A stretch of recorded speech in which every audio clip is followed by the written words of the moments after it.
আসসালামু আলাইকুম। আমি শাহাদাত হোসেন গুট্টু। প্রিয় নবম দশম শ্রেণীর শিক্ষার্থীরা, আমার চ্যানেল ম্যাথমেটিক্স এর পক্ষ থেকে তোমাদের সবাইকে স্বাগতম। এটা হচ্ছে আমার উচ্চতর গণিতের দ্বিতীয় অধ্যায় অ্যালজেব্রিক এক্সপ্রেশনের দ্বিতীয় পর্ব ক্লাস।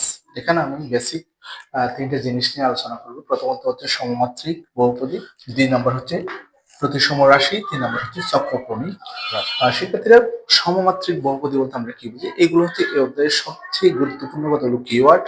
সেজন্য এই বিষয় সম্পর্কে আমাদের একটু জ্ঞান থাকতে হবে। সমমাত্রিক বহুপদী বলতে আমরা বুঝি যেটা কোনো বহুপদীর যদি প্রত্যেকটা পদের মাত্রা কি হয়, সমান হয়, তাহলে এটাকে সমমাত্রিক বহুপদী বা হোমোজেনাস পলিনোমিয়াল বলা হয়। যেমন আমি যদি একটা বহুপদী লিখি, মনে করো x square plus 2xy plus y square. দেখো তো, এটা একটা কি পলিনোমিয়াল, দ্যাট মিনস বহুপদী। এই বহুপদীর প্রত্যেকটা পদের মাত্রা, মাত্রা বলতে পাওয়ার, এখানে দেখো এই পদের মাত্রা কিন্তু, তাহলে এই পদের মাত্রা কিন্তু এখানে মাত্র 1, এখানে মাত্র 1, তাহলে টোটালি কত হচ্ছে? কত? 2। তাহলে এই পদের মাত্রাও কি, তাহলে প্রত্যেকটা পদের মাত্রা যদি কি হয়, 2 হয়ে যায়, অর্থাৎ সমান হয়, তাহলে সেই বহুপদীটাকে সমমাত্রিক বহুপদী বা হোমোজেনাস পলিনোমিয়াল বলা হয়। সেক্ষেত্রে এটা হচ্ছে আমার সমমাত্রিক বহুপদী। এরপরে আমি ডিসকাস করব প্রতিসম রাশি কি। সেক্ষেত্রে এখানে হচ্ছে যে একটা বিষয় খেয়াল করতে হবে, প্রতিসম রাশি অর্থাৎ যেটা হচ্ছে যে তোমার সিমেট্রিক এক্সপ্রেশন। এখানে এটা একটা বহুপদী, বহুপদীর একাধিক চলক আছে, বাট এখান থেকে যে কোনো দুইটা চলককে যদি রিপ্লেস করে দাও, স্থান পরিবর্তন করে দাও, দ্যাট মিনস এখানে হচ্ছে তিনটে চলক এক্স ওয়াই জেড আছে।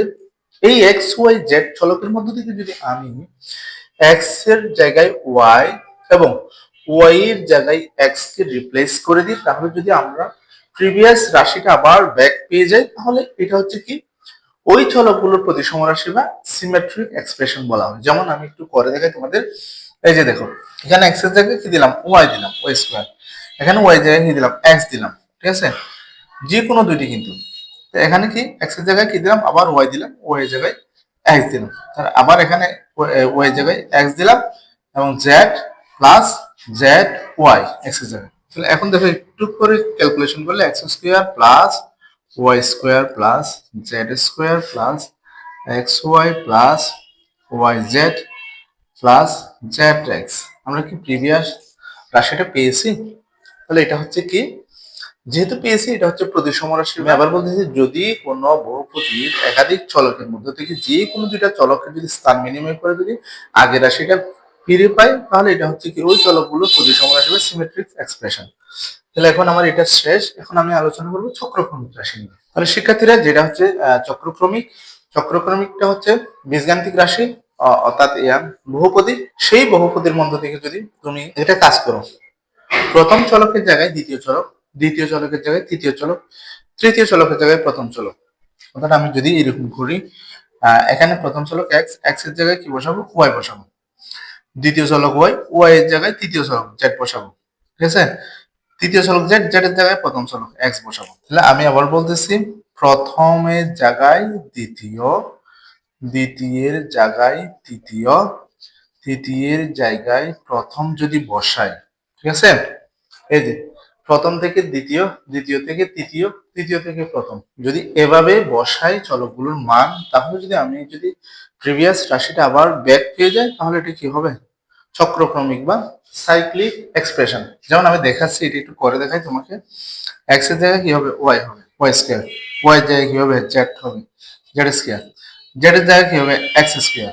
তো সিমিলারলি এগুলো কি হবে? এক্স ওয়াই, এক্স এর জায়গায় ওয়াই, ওয়াই জায়গায় জেড প্লাস ওয়াই জায়গায় কি?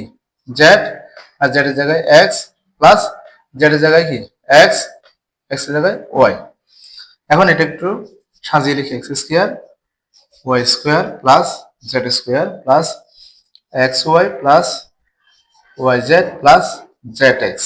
অর্থাৎ কোন বহুপদীতে যদি আমি তিনটা চলককে এভাবে স্থান বিনিময় করে বসাই, প্রথম চলকের জায়গায় দ্বিতীয় চলক, দ্বিতীয় চলকের জায়গায় তৃতীয় চলক, তৃতীয় চলকের জায়গায় প্রথম চলক, যদি স্থান বিনিময় করে বসানোর পরেও যদি প্রিভিয়াস রাশিটা আমি পেয়ে যাই, তাহলে এটা কি হবে? চক্রক্রমিক বা সাইক্লিক এক্সপ্রেশন। সেক্ষেত্রে আজকে এখানে আমার ক্লাস শেষ। তোমরা যদি আমার চ্যানেল নতুন হয়ে থাকো, তাহলে আমার চ্যানেলটা সাবস্ক্রাইব করবা এবং বেল বাটনটি অন করবা। ধন্যবাদ।